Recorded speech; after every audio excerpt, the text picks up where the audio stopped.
जब डॉलर का रेट बढ़ता है ना हमारी मार्केट में, तो उसकी एडजस्टमेंट आती है मार्केट में, और वो एडजस्टमेंट एक एक करके आगे शिफ्ट होती चली जाती है। जब शिफ्ट होती है तो वहां सट्टा चलता है। इसी तरह से हमारे यहाँ पाकिस्तान की इकोनॉमी में बिल्कुल सेम इसी तरह से ही होता रहा। वो फर्क पहले तो हमारी डेली रूटीन की जो चीजें उस प्रोडक्ट में आया, जैसे डॉलर का रेट बढ़ा, फिर उसके बाद गाड़ियों में आया, जो भी चीज़ें हमारे यहाँ से यहाँ पे इंपोर्ट हो रही थी उन सब चीज़ों पे इम्पैक्ट आ गया उसका। जैसे ही डॉलर बढ़ता रहा, साथ साथ रॉ मटेरियल पे आता रहा, साथ साथ हमारे गाड़ियों में आता रहा, साथ साथ जो रॉ मटेरियल महंगे हुए, फिर वो सट्टे पे उन्होंने बबल बनाया, फिर अपने वापस पीक पे जाने के बाद वापस आए, और फिर जो उस रॉ मटेरियल से फिनिश गुड बनना था, फिर आहिस्ता आहिस्ता करके वो रेट जो है उस पर जाके शिफ्ट हुआ। यानी कि अगर हम कोई जोड़ा आज से पहले 1200 रुपए का बेचे थे, तो आज उसी साल वो 1200 का से 1700 का नहीं हुआ, वो आज जाके हुआ।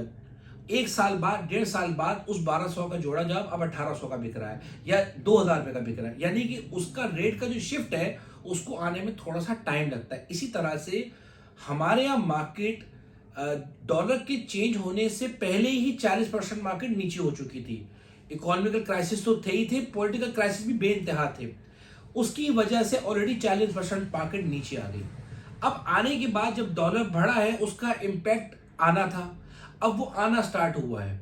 अब जब वो आना स्टार्ट हुआ है तो वो कम से कम अपनी पीक नहीं तो कम से कम रेगुलर रेट पे तो जाना चाहिए ना। जैसे कि मिसाल के तौर पे अब हम डीएचएसटी कराची के बारे में बात कर रहे हैं, तो 14 ए बी का प्लॉट मिनिमम 45 से 50 लाख के दरमियान होना चाहिए था, क्योंकि इससे पहले जब हम 30-31 लाख का बेच रहे थे तो हम ये कहते थे कि ये अंडर वैल्यू है, ये एक्चुअल प्राइस पे नहीं है। हम कोई भी फाइल डीएचटी कराची की वैली की बेचते थे 20 लाख की, 18 लाख की, तो हम ये कहते थे कि एमडीए में इतने की फाइल मिलती है, ये डीएचई सिटी कराची का प्लॉट है, ये अंडर वैल्यू है। तो अगर वो अंडर वैल्यू वाला प्राइस कम से कम भी 25 से 30 लाख का तो होना चाहिए मिनिमम, क्योंकि 4 से 5 सालों में उसने जाके डेवलप्ड होना है। महंगाई अपनी जगह पे होती जा रही, उसने चीजों को एडजस्ट भी तो करना है ना। इसी तरह से 17 सेक्टर 50 पे था, आज 65 से 70 लाख के दरमियान है। कमर्शियल प्लॉट 1,90,00,000 से लेकर 2,30,00,000 के दरमियान रुल रहे थे, तो कम से कम उनकी एडजस्टमेंट भी तो होनी चाहिए ना। 2.5 करोड़ रुपए के आसपास होने भी जाना चाहिए, 3 करोड़ रुपए के आसपास होने भी जाना चाहिए। 200 गज का कमर्शियल प्लॉट है। इसी तरह से 500 गज का प्लॉट जो 75 लाख रुपए का हो चुका था, येलो जोन यानी कि 12C, 12D, 9D, ये वो प्लॉट थे जो 75, 76 सप्लाई थी ही नहीं। ये वो प्लॉट इन प्राइस से बिकते थे, आते थे, बिक जाते थे। 15 दिन की लाइफ होती थी मैक्सिमम, 15 से 20 दिन की। इससे पहले वीडियो में बता चुका हूं, 15 से 20 दिन के अंदर वो प्लॉट बिक जाते थे, रुकता कोई भी नहीं था। वैली की फाइलों की बात करें तो वैली की फाइलों का भी ये मामला आते हैं, तकरीबन 50 से 60 के करीब सप्लाई होती थी प्लॉट्स की, वो एक ही हफ्ते में अल्हम्दुलिल्लाह या 15 दिन के अंदर वो सर्कल में घूम जाया करते थे, मिनिमम 15 दिनों में। लेकिन जबकि येलो जोन में 500 गज के बहुत कम प्लॉट होते थे, 10 से 15 प्लॉट होते थे, जो कि महीने के सर्कल में, 20 दिन के सर्कल में वो भी घूम जाया करते थे। अब अगर आज हम बात करें तो इस दिसंबर की एंडिंग मार्केट में क्या हुआ, ऐसा हुआ ये कि एक तो डिमांड एंड सप्लाई का मैकेनिज्म सेम सेम चल रहा था। वो जैसे ही माल आता था बिक जाता था, आता था बिक जाता था। हमें ये अंदाजा हुआ कि हर साल ही, हमेशा से ही, जब भी मार्केट डाउन थी तो दिसंबर एंडिंग में मार्केट हमेशा चलती, जून की शुरू में भी, और दिसंबर की एंडिंग में हमेशा मार्केट चलती आई, क्योंकि ओवरसीज बहुत सारे पाकिस्तान आते हैं, उनका ड्यू होता है, शादियों का माहौल होता है, एक शहर से दूसरे शहर लोगों का आना जाना होता है, मिलना जुलना होता है, लोग एक दूसरे से बातें करते हैं। तो ऐसी कंडीशन में लोग अपनी जो रिक्वायरमेंट है उसको डेवलप करते हैं।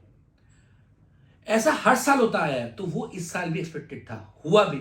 फिर उसी के साथ साथ ऐसे बहुत से लोग जो 30,000, 32,000, 35,000 में स्टॉक मार्केट में जिन्होंने एंट्री ली, वो लोग भी उन्होंने प्रॉफिट टेकिंग करके आना यहाँ पे शुरू कर दिया। मैं अपने खुद भी मार्केट डीएचए की बात करता हूँ, यहाँ पे कई लोगों ने स्टॉक मार्केट में इन्वेस्टमेंट की, तो वो उन लोगों ने भी प्रॉफिट टेकिंग की, अपना असल तो लगाया हुआ है लेकिन प्रॉफिट वहां से बाहर निकाल दिए। जिनका रेगुलर काम स्टॉक मार्केट है वो तो आज भी छोटे स्टॉक्स को पकड़ के अपना प्रॉफिट टेकिंग कर रहे हैं।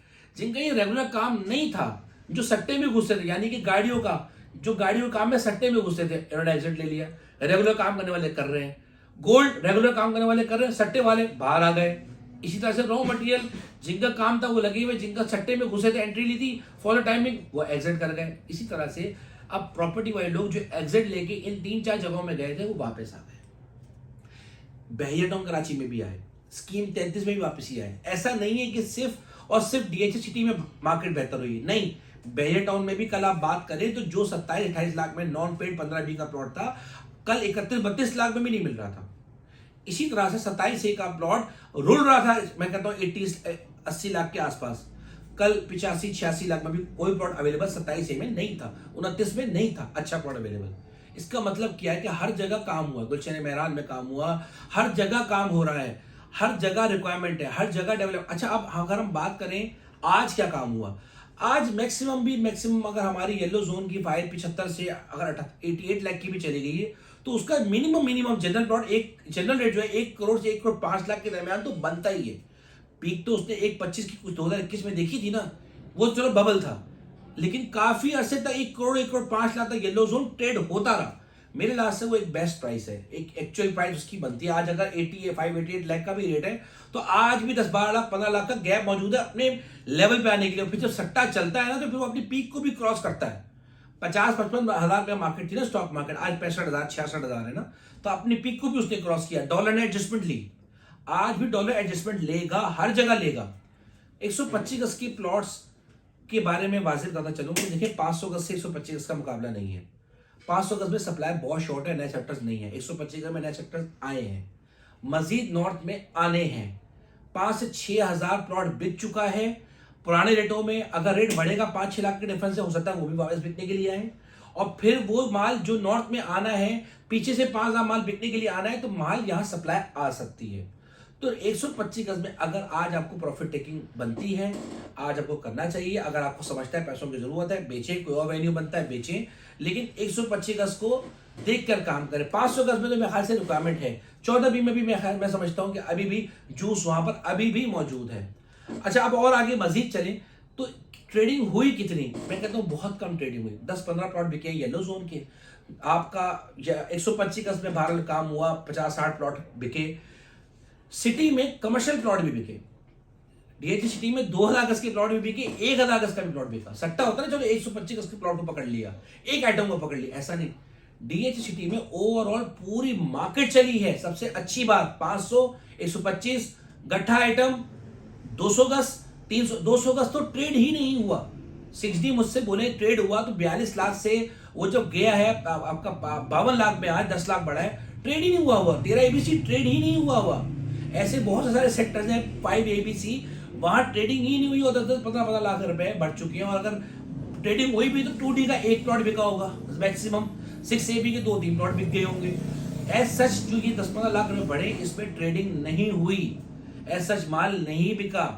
सप्लाई अभी भी मौजूद है, वो जब सप्लाई फर्निश्ड होगी तो ये अभी पहला पार्ट है। मुझे लगता है इसके बाद दूसरा पार्ट भी ड्यू है। जज़ाकल्लाह खैर, थैंक यू।